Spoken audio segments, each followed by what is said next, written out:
우리가 상충곡은 다 풀었으니까 그 다음에 있는 거를 이제 풀어보시면 되겠는데요. 그 다음에 있는 것이 만응입니다. 만응이 문제가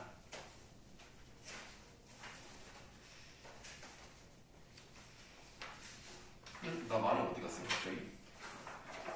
아 여기 있구나. 이 만응이 문제가 좀 번호가 좀 이상해요. 그래서 일단 다 풀어볼 건데 번호는 19번으로 되어 있습니다만 실제로 그렇게 문제가 많지는 않습니다. 쭉 푸시는데 3번 일단 빼고요. 3번 빼고 네 나머지는 다 하시면 돼요.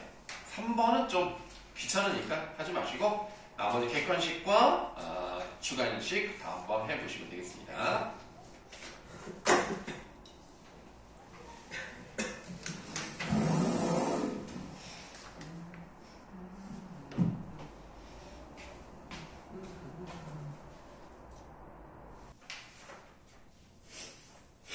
일단 좋은 문제가 있어요. 참 뭐냐 별거 아닌 문제도 있습니다만 참 좋은 문제도 있는데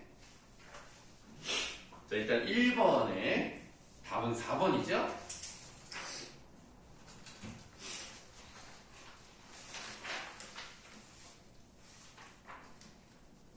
넘어가셔서 2번의 답은 5번입니다. 이 우국지정은요 나라를 걱정하는 마음이에요. 나라를 걱정하는 부분은 없습니다. 근데 우리가 이제 안빈닥도는 떠올릴 수 있고요. 그 다음에 우리가 다른 부분은 아닌데요. 마지막 6번째 수를 보시면 이 말이 나오죠. 아무리 갚고자 하여도 해올 일이 없어라. 그러니까 이 부분은 임금님 감사합니다. 이거거든요. 그러니까 임금께 충성을 다하는 신하가 임금을 그리워하고 사모하는 내용이 나와있기 때문에 4번도 맞는 거죠. 그럼 나머지 1번, 3번은 뭐냐? 자연비위는 자연 속에 들어가서 하는 거예요. 맞죠? 을일지정은 아까도 한번 말씀드렸어요. 세상에 나와서 어떤 일을 하지 않고요. 자연 속에 들어가 숨어 산다. 그러니까 숨어 산다는 게 무슨 막 범죄자처럼 숨어 산다는 것은 아니고요. 그러니까 세상에 드러나지 않게 자연 속에서 산다는 뜻으로 보시면 돼요. 그래서 3번도 맞다고 보시면 되겠습니다. 우국지정은 나오지 않습니다. 3번은 선생님이 하지 말라 그랬었는데요. 안빈닥도라고 하면 가난함을 편안히 생각하고 도를 즐긴다. 그러면 여기서 가난한 것을 골라보라 그랬는데 실제로 윤석도가 가난한 사람은 아니었습니다만은 우리가 좀 소박한 것들을 찾으면 돼요. 그래서 우리가 어디를 보실 거냐면 1수의 띠집 동그라미 하시고 2수의 보리밥 푼담을 동그라미 하시면 이런 것들이 보통 소박한 것과 관련이 있다고 보시면 되겠습니다. 3번의 답은 그렇게 되는 거고요. 그 다음에 4번은 아까 말씀을 드렸어요. 4번 문제는 어떤 의미를 가지고 있는지 그 상징적 의미를 찾는 것이 목적입니다. 현대어 풀이를 하라는 게 아니라고 말씀드렸습니다. 현대어 풀이를 하면 이제 3번이 답이겠습니다만 그런 뜻이 아니기 때문에 4번이 답이 되는 겁니다. 그래서 3번은 그대로 현대어 풀이를 한 거고 이 말이 틀렸다는 건 아니에요. 그러나 그것을 우리가 의역을 해야 된다는 거죠. 소거 허위가 왜 세상을 버리고 자연 속으로 들어갔나? 자연이 너무 좋기 때문이구나. 내가 그것을 자연에서 살고 보니까 왜 그런지를 알 수 있겠다. 그래서 생각을 해보니까 그렇던 거죠. 4번의 답은 4번이 되겠습니다. 5번 기억을 비유하는 시어인데요. 기억, 면함은 일입니다. 그러니까 비부부터 읽어보면 그 밖에 나머지 일들이야 부러워할 줄이 있겠느냐. 서리법을 사용했고요. 부럽지 않다는 얘기를 하고 있으니까요. 결국 이 속세와 관련된 일 이런 것들로 보시면 돼요. 그래서 두 가지를 찾아보면 30 만승이 되겠습니다.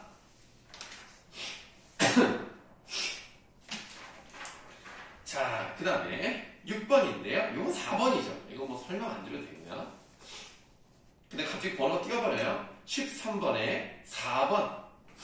예, 우리가 이제 시험 범위의 사설시조는요, 개를 연화문이라 기르되 요것밖에 안 나옵니다. 그래서 이거는 사설시조가 아니라 연시조. 그리고 연시조라 하더라도 하나하나는 평시조의 형태를 가지고 있죠. 그래서 평시조, 3장 있고 45조 내외에 정확한 형식을 가지고 있는 평시조가 6개가 모여있는 연시조의 구조를 가지고 있습니다. 사설시조 아닙니다. 근데 사실 그 13번에 1번 같은 경우는요, 이런 거 안 나와. 이런 거는 안 중요해. 그냥 몰라도 되고, 2번은 설명할 필요 없고, 3번, 강호, 강과 호수예요. 결국은 자연입니다. 자연에서 한가로운 정서를 노래한 게 바로 이런 부류의 글이거든요. 강호한정과 맞습니다. 근데 5번도 보세요. 한 사람이 쓴 건 맞습니다만 6편이잖아요. 그러니까 여러 편의 시조를 하나의 제목이라는 만응으로 묶은 연시조. 맞죠? 13번의 답은 4번이었습니다. 14번입니다. 답은 3번. 예, 자연의 속세의 고뇌에서 벗어날 수 있는 이상적인 공간이다 라고 되어 있는데 이거 만약에 틀렸으면 5번 골랐을 거예요. 맞죠? 이 문제는 그렇게 좋지는 않습니다. 5번이라고 해도요, 큰 문제는 없습니다. 근데 이제 5번에는 이제 만족감을 주는 공간이다. 그래서 틀렸다. 그건 아니고, 문제가 그렇게 좋지는 않은데요. 일단은 자연은 이상적 공간인 거 맞습니다. 근데 속세의 고뇌라는 말이 나와 있기 때문에 가장 적절한 거예요. 왜냐면 이 사람은 속세에서 벗어났거든요. 그러니까 속세 같은 거 신경 쓰고 싶지 않은 거예요. 그래서 3번이라고 한 건데 5번이 틀렸다고 말할 수는 없습니다. 다만 속세라는 말이 나온 3번이 더 정확하다. 이렇게 해서 3번인데 그냥 그렇게만 알고 넘어가도록 할게요. 자, 이제 16번으로 가시겠습니다. 16번도 문제가 좀 좋지가 않은데요.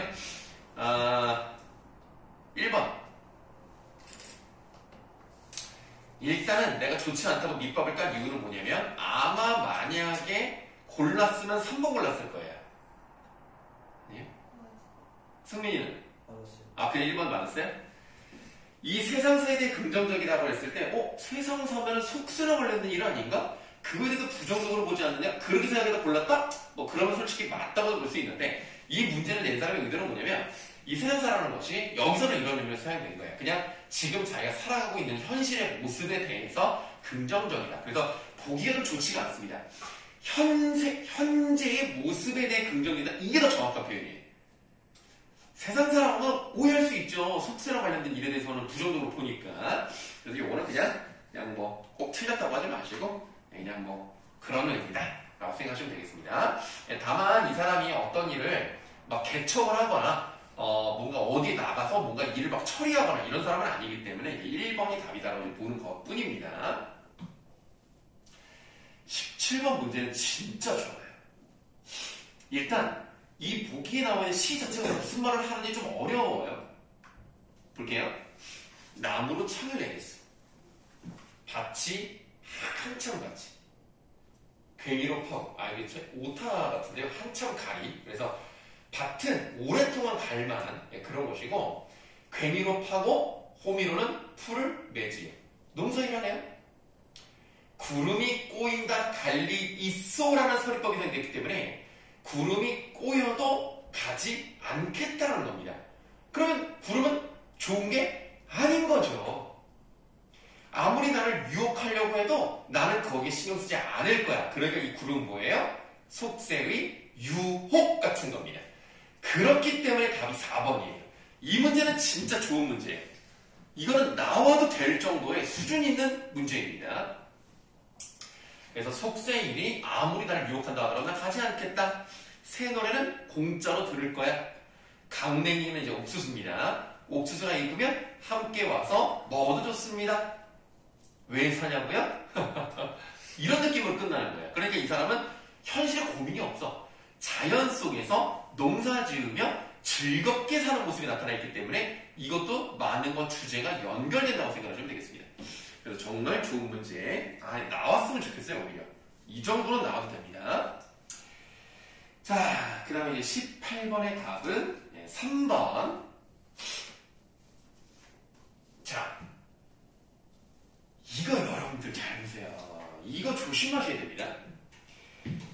지금 그리던 임이란 말이 나오거든요. 근데 그리던 임은요, 내가 그리워한다, 너무너무 보고 싶다를 강조하기 위해서 사용한 게 아니에요. 얘를 왜 썼어요, 그러면? 내가 바라보고 있는 먼 산이 얼마나 좋은지를 비교하기 위해서 갖다 쓴 것 뿐이지, 너무너무 그립다, 이걸 얘기하고 싶은 게 아니에요. 그래서 그리워하는 사람이 오면 반갑잖아. 근데 그 반가움보다 산을 보고 있는 즐거움과 반가움이 더 크다라는 것을 비교하기 위한 겁니다. 그래서 3번이 틀린 거예요. 이 문제 되게 좋았고요. 오해를 많이 하는 문제이기 때문에 잘 기억을 해주셔야 되겠습니다. 혹시 18번에서 뭐 질문 있을까요? 4번이랑 6번을 보시면. 네, 보기 4번을 보시면 다른 상황과의 비교와 고사 인용을 통해 임천하는 하고자 하는 자신의 삶. 그러면 잠깐만요. 나가.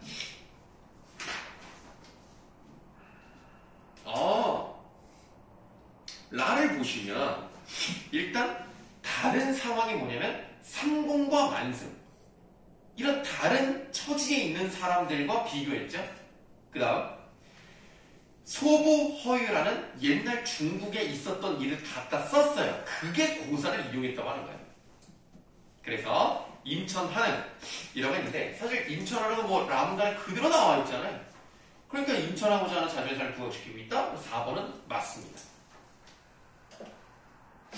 5번 볼까요? 자연 속에 묻혀 살고자 하는 자신의 성대를 감추고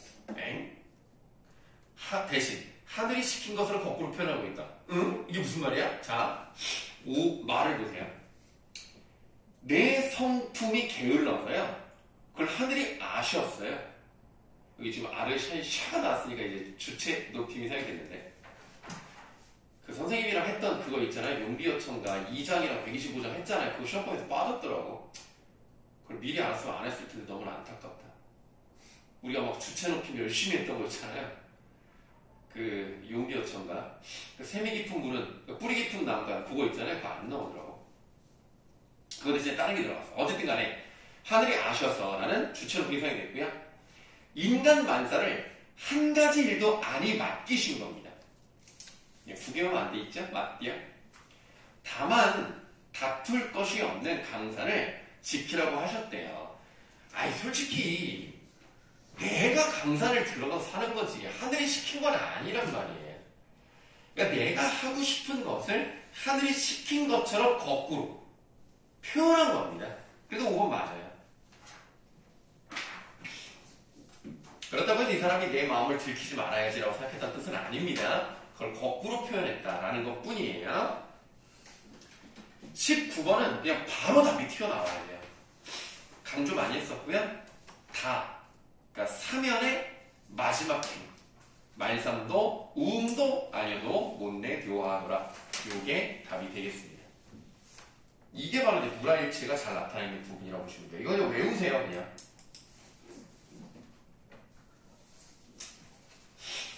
자, 이거 좋은 문제가 좀 중간중간 있습니다. 뭐 그냥 좀 별거 아닌 문제도 있긴 했습니다만, 진짜 핵심을 찌르는 그 좋은 문제가 몇 가지가 있었습니다. 이런 걸 좀 풀어봐야 돼요. 문학이라는 것은 단순히 현대풀이자라고 외우기만 해서는 안 되고, 외부 지문과 연결 좀 시켜봐야 되고, 이렇게도 나올 수 있구나 라는 것을 연습을 많이 하셔야 되겠습니다. 자, 이제는 서경별곡으로 가보실 건데요.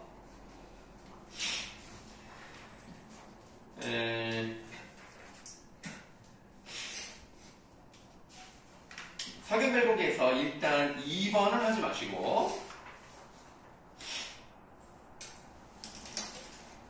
5번도 하지 마시고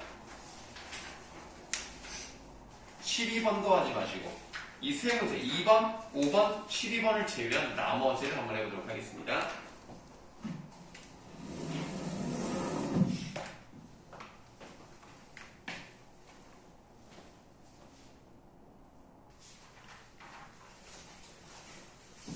그래서 이 문제는 조금 쉬웠던 것 같아요.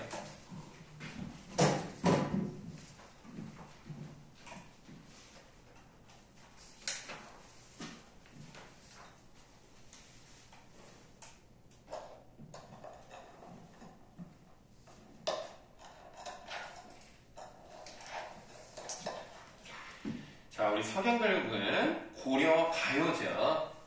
우리가 아까 배웠던 상충곡과는 차이점이 뭐냐? 일단 시대가 달라요. 서경별국은 고려 때 만들어진 고려가 평민들이 만든, 그래서 작가가 누군지 모르죠. 그리고 상충곡과 가장 큰 차이점은 이제 음보율이 달라요. 상충곡은 4음보로 가는데 서경별국은 3음보로 가죠. 그래서 서경이, 서울이, 말은 이렇게 3음보로 갑니다. 이게 일단 연구분이 있다고 이제 보시면 되겠는데요. 이 연구분이 있다는 점에서는 뭐 많은 거는 유사할 수 있어도 상충곡과는 또 차이점이라고 생각하시면 되겠습니다. 자, 그래서 일단 1번의 답은요 5번이 되겠네요. 만행은 음보가 뭐예요? 만행은 시조기 때문에 4음보입니다. 그래서 만행하고 상충곡은 4음보라는 점도 똑같고요. 서경별곡은 3음보이기 때문에 달라요. 지금 5번에 향락적이고 풍류적인 삶이 되는데요. 뭔가 즐기고 놀고 이런 게 아니란 말이에요. 이건 오히려 이별과 관련된 내용이기 때문에 그거에 대해서 이별을 하고 싶지 않은 적극적인 화제 태도가 나타나있다. 뭐 이렇게 봐야 되는 거지. 막 쾌락 추구하고 막 이런 내용 아니잖아요. 그래서 5번이 틀렸다라고 보시면 되겠습니다. 1번 문제가 참 좋은 게 뭐냐면 기본적인 게 다 들어가 있어요. 지금 3음보 들어갔죠. 여성화자 나와 있죠. 3회 분연체 그리고 후렴구 3분 후 이게 정확하게 나와 있죠. 항상 기억을 해야 돼요. 그거는 보기로 나옵니다. 자, 2번을 하지 말라고 했었습니다만 우리가 밑줄 친 부분을 보니까 생업을 버리고서라도, 생업이 뭐야? 질삼배가 되겠죠. 그거를 버리고서라도 임을 따르겠다는 적극적인 태도를 보여주고 있는 부분이 그 1연에서 여해물론 질삼배 발이쉬고 깨어지기보다는 길삼배를 버리고서라도 괴실한데 울어봄 존니노이다. 사랑하신다면 울며 쫓아가겠습니다. 바로 이 부분이 답이 되겠습니다. 또 거기 표시해서 끌어오시면 돼요. 다 쓰지 마시고. 되게 좋아요. 그래서 우리는 질삼배라는 분을 통해서 시조가자가 여성이라는 것을 짐작해 볼 수가 있고요. 그 다음에 이렇게 자기의 일을 버리고서 쫓아간다는 것은 이 여자는 굉장히 적극적이구나 라는 것도 확인해 볼 수 있는 부분입니다. 3번의 답은 1번이고요. 자, 이거 보세요. 기억을 보시면 닭꼰대, 소성경, 고해마을. 자, 닭꼰대가 다시 닦은 곳, 그러니까 다시 정비한 곳. 그게 어디예요? 소서경. 서경을 작게 표현한 이유는 뭐냐면 원래 1번 수도였던 개경보다 작기 때문에 소서경이고요. 고해마을은 사랑하지만. 그러니까 이렇게 정비가 잘 돼 있는 작은 서경을 사랑하지만은 이렇게 돼 있다는 것은 일단 1번 자부심과 사랑을 나타내고 있다. 요거 괜찮아요. 근데 이렇게 단독으로 문제가 나오지 않을 거지만 이 뜻을 물어보는 거 있죠? 풀이로 적절한 걸로 물어볼 가능성, 그런 건 있을 수 있습니다. 나머지는 다 맞지 않아요. 1번만 유일하게 정확한 답입니다. 4번의 답은 4번. 이것도 설명을 좀 드려보면, 자, 니은을 보세요. 요거는 이어를 그냥 볼게요. 구슬이 바위에 떨어진다 하더라도 끈이 끊어지겠습니까? 안 끊어진다는 얘기예요. 그러면 구슬이라는 것은 사랑을 의미할 수 있어요. 바위는 사랑에 가해지는 시련이라고 볼 수 있습니다. 사랑이 시련을 겪는다 하더라도 끈은 끊어지지 않아요. 그런 것처럼 우리의 믿음은 끊어지지 않을 것입니다. 그래서 우리는 계속 연결이 될 거란 얘기예요. 그래서 제일 가까운 게 당연히 4번이 되겠죠. 이별의 상황에서 이에 대한 사랑이 변함없을 것이다. 우리의 믿음은 끊어지지 않는다. 이게 제일 가깝죠? 뭐 승민이 뭐 마음에 안 드는 거 있어요? 네, 아닙니다. 뭐 질문? 네, 아니에요. 아니에요? 5번 볼게요. 이것도 참 좋습니다. 이거 너무 좋은 문제인데 이 글은요 한시예요. 여러분들이 봤을 때 이게 왜 한시라고 생각할 수 있겠습니다만 한자로 쓰여진 시를 현대어 풀이를 해놔서 그럴 거예요. 이것도 고려 때입니다. 고려 때 나온 한시예요. 그래서 일단 나올지는 모르겠습니다만 그냥 하나 정도 그냥 쓱 한번 기억해 두시는 게 뭐냐면 서경별구도 고려때고요. 이송이도 고려때입니다. 같은 시대에 나왔어요. 다만 작조층이 좀 달라요. 정상은 이제 한문을 알고 있는 이제 양반, 귀족 계층이었고, 서경별국은 이제 평민이 불렀을 것이라고 추정을 하니까. 자, 비개인 긴 언덕에는 풀빛이 푸른데, 자, 풀빛은 아름답습니다. 다시 말하면 자연의 모습은 아름답습니다. 그대를 남포에서 보내며 슬픈 노래 부르네. 대동강에 남포라는 데가 있어요. 그 남포에서 배가 드나듭니다. 나루터 중에 하나라고 생각하시면 돼요. 거기서 사랑하는 사람을 보냈어요. 그래놓고 하는 말이 대동강 물은 그 언제 닿을 것인가 라는 뜬금없는 소리를 하는 것 같아. 그거 왜 그렇게 생각을 하느냐? 이별의 눈물이 해마다 푸른 물결에 더하는 것이다. 오, 그러니까 이별에 있잖아. 사랑하는 사람이 그립잖아. 눈물을 흘리잖아. 눈물을 그만큼 많이 흘러서 대동강은 마르지 않을 것이다. 요 얘기를 지금 하고 있는 거예요. 되게 멋있죠? 어쨌든 이 A의 대동강은요, 이별의 공간이에요. 당연히 디귿의 대동강도 이별의 공간이야. 그러니까 답은 이별의 공간을 나타낸다. 좋은 문제입니다. 그래서 여러분들 그 이번 시험 말고도요, 앞으로 고전을 공부하시는데 대동강이 나왔잖아요? 웬만하면 이별이에요. 그렇게 보시면 돼요.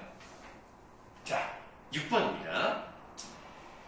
이 작품에서 보기에 일터와 유사한 의미를 지닌 시어를 찾아 쓰세요 라고 했는데, 지금 여기서 일터까지 버리고 당신에게 갈 거예요 라고 되어 있는데, 사실은 뭐 일터 같다고 볼 수는 없지만 일반적으로 좀 연결되는 거 하나만 고르시면 당연히 질산배가 되겠죠. 7번은 이제 저번 시험범위였기 때문에 뭐 나올지 모르겠습니다만, 그래도 학교에서 뭐 연결해서 생각을 해보라고 했으니까 이것도 똑같이 고려가요예요. 이것도 똑같이 상응봅니다. 가실이 있고, 그리고 오른쪽에 나는 이런 부분이 이제 여음구 같은 거죠. 이것도 서경별구에 있어요. 2연에 나오죠. 기니딴 그치리까 나난, 신이딴 그치리까 나난, 맨 마지막에 뱉어들면 겉구리다 나난. 이 부분은 아무런 의미가 없어요. 아무런 의미가 없어요. 아무런 의미. 그래서 이것뿐만 아니라 뭐 위 중지가 대표성인데 위 두어랑정 단어들이 후렴구 아무 의미가 없어. 그렇기 때문에 이런 후렴구라든가 조음구에 의미가 있다? 뭐 주제를 강조한다? 절대 안 돼요. 무조건 틀려요. 그런 거 없어요. 자, 그런데 우리가 이제 서경별구과 가시리를 비교할 때 내용상 제일 중요한 걸 뭐라고 보냐면, 가시리는 시적하자가 상당히 소극적이에요. 그리고 제 회에 대한 어떤 기대를 해요. 다시 만나고 싶어요.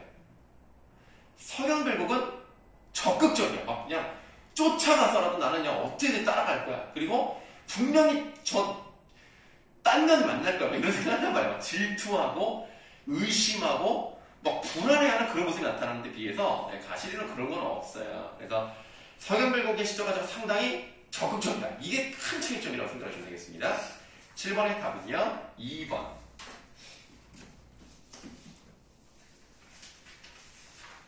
자, 그래서 서경별국의 화자는 재회에 대한 기억을 하지 않아요. 재회에 대한 얘기가 아예 없어. 근데 보기는 마지막 사연에 뭐라고 되어 있죠? 서러워하는 님을 보내옵나니 가시자마자 돌아오세요 라는 재회에 대한 약속을 하고 있죠. 그래서 2번이 답이 되겠습니다. 나머지는 사실 뭐 설명드릴 건 없어요. 왜냐면 1번 같은 경우는 이별 후에 자연에 귀의하는 내용은 아예 나와 있지 않습니다. 아예.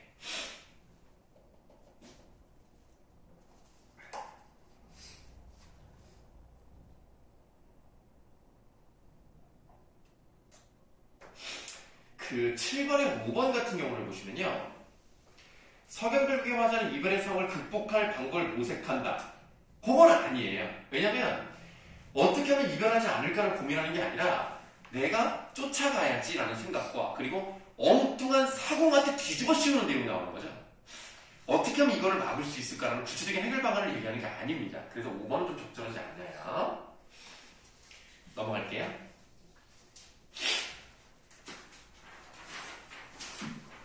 8번입니다. 8번 답 4번, 9번에 5번. 자, 보시면은 5번에서 이 작품의 나난이 계속적으로 반복됩니다. 그쵸? 이거 아까 뭐라 그랬죠? 아무런 의미가 없습니다. 100번이 반복이 돼도요, 아무런 의미가 없기 때문에, 뭐 하는 역할이 그냥 운율 형성 말고, 뭐 흥 돋우는 거 말고 없어. 의지랑 관련이 없어. 9번의 답은 5번이에요. 이건 무슨 말이냐면, 사실은 나를 떠나는 사람이 미운 거잖아. 그 사람한테 뭐라고 해야 된단 말이야. 근데 그 떠나는 임을 직접적으로 원망하지 않고 누구한테 뒤집어 씌웠다? 사공에게 뒤집어 씌워서 엉뚱한 사람을 억울하게 만들었네? 막 있지도 않은 말을 거짓말 만들어서 네 아내가 바람 피고 있다고 거짓말하고 있죠? 그런 뜻이라고 보시면 돼. 돌려서 간접적으로 표현하고 있다. 1번 요거 괜찮습니다. 요런 말도 나올 수 있다는 점. 자, 10번인데요. 자, 10번의 정석가의 사면이 아니라 원래는 이게 그 유견이에요. 원래는. 근데 여기 이제 사면처럼 나와 있죠. 이게 지금 똑같잖아, 내용이. 뭐 이제 형태는 조금 다르긴 한데 내용이 완전히 똑같아요. 그러면 우리는 뭘 할 수 있다? 이 당시에 유행했을 구절이었구나. 그래서 많이 갖다 썼구나. 답은 어디 갔냐? 3번이 되겠죠? 11번에 3번. 그 다음 12번 같은 경우를 보시면은 C가 그러니까 아까 얘기했던 거죠. 그러니까 분명히 다른 남자 만나러 다른 남자랜다. 큰일 날 뻔했네. 다른 여자를 만나러 갈 것이다. 그래서 곧이라는 것이 이제 건너편에 있는 여자를 상징한다면 다른 여자 만나러 갈 거에 대한 불안감, 그 질투심 뭐 이런 걸 나타내고 있다고 보시면 돼요. 네, 13번 같은 문제는 나올 가능성이 높지는 않습니다만 수능 형태라면 괜찮아요. 이런 문제도. 자, 임이여 물을 건너지 마. 하지만 임은 결국 물을 건너버렸습니다. 그리고 빠져 죽었어요. 그러니까 이 물이라는 건 뭐예요? 이별의 의미. 물론 이별의 이미지를 가지고 있어요. 그리고 죽었죠. 그래서 1번. 질문 있으실까요? 서경별국의 꽃이라는 게 네. 화자가 여자잖아요. 네. 그러면 화자가 좋아하는 임의 다른 여자. 그렇죠. 네. 화자는 임을 좋아하는데 그 임이 건너편에 있는 다른 여자를 만날까봐 걱정하는 내용입니다. 그러니까 우리가 해석할 때 조심해야 되는 게 뭐냐면 배 타들면 거꾸리다라는 것이 임께서 배를 타고 들어가면 그 꽃을 꺾을 것이다. 그 꺾는 게 보다 자기 걸로 만들 것이다. 이렇게 해석을 해야 되겠죠? 그 여자를 모가지를 부러뜨리고 아니야. 자, 그러면 오늘 참 좋은 문제 많이 풀었습니다. 이런 식으로 생각하시면 되겠는데요. 숫자가 그럼 간단해요. 어느 정도로 간단하느냐. 우리가 지금 드린 이 프린팅에서 안 푼 부분이 있어요. 그게 미완성의 걸작이나 그 국어의 변천 부분이 안 풀려 있습니다. 근데 종이 쪽수는 많지만 문제가 많지는 않습니다. 그래서 이거를 다 풀어오시면 돼요. 남은 걸 다 풀어오시고, 그리고 또 하나 저번 주에 숙제로 나갔던 상충곡, 만응, 설억, 서기말곡 그거 안 풀려 있는 부분 다 해서 오시면 돼요. 그러면 사실 시험 범위에 해당하는 부분을 많이 숙제로 해오는 거라고 생각하시면 되겠고요. 다음 주에는 그 학교에서 근대 국어라고 했던 그 페이지가 있어요. 그 부분, 수학원의 부분 수업하도록 하겠습니다. 그거 1시간은 걸릴 거예요. 그것만 해도 아무리 해도 1시간 걸릴 거예요. 그거 하고 답 맞추면서 또 한번 정리하고. 그러면 정규 수업은 다음 주가 이제 마지막인 거고요. 여러분들 금요일 시험을 보기 때문에 다다음 주 목요일 한번 보게 될 건데 시간은 아직 정하지 않았습니다. 일단 마음속에 2시일 가능성이 높다라고 생각하시면 되겠습니다. 자, 오늘 고생이 많았습니다. 네, 문제 푸느라 고생이 많았고 선생님도 고생이 많았습니다. 아프지 말고 다음 주에 보도록 합시다.